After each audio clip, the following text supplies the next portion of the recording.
to be this year's Indiana. But as we said all week, this year's Indiana is still Indiana.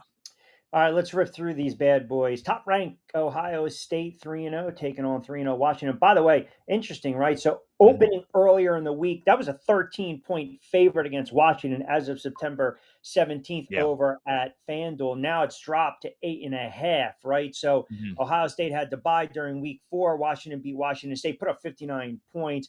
Kind of interesting how that line has dropped. I still, again, I believe there's a reason Ohio State is number one, Mhm. but this is kind of my.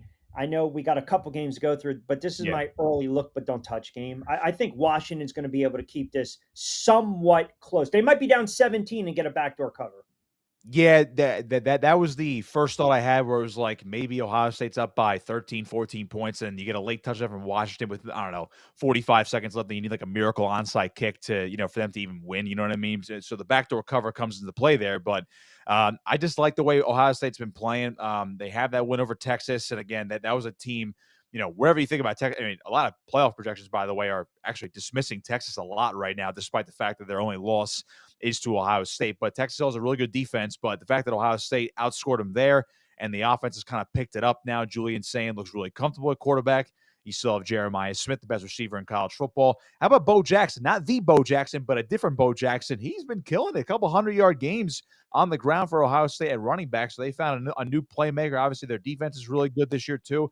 I think Washington is banking on the fact that if they're not going to be able to slow down Ohio State, maybe they can keep up as the quarterback, Demond Williams, is pretty good so far this season. Jed Fish, year 2 under him, and Washington seems to be, the vibes are a little bit higher than 2024. They're going to have a nice home atmosphere out there in Seattle. I don't know, 3:30 kickoff on Saturday, a little CBS action. I'm getting, channeling my inner doggy right now.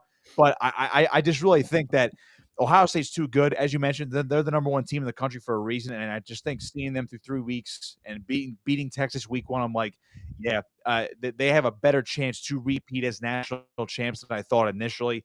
The 8.5, I'm not too worried about that right now. I feel like this is a 30-20 type of game they win on the road. All right, you got a nice little SEC battle.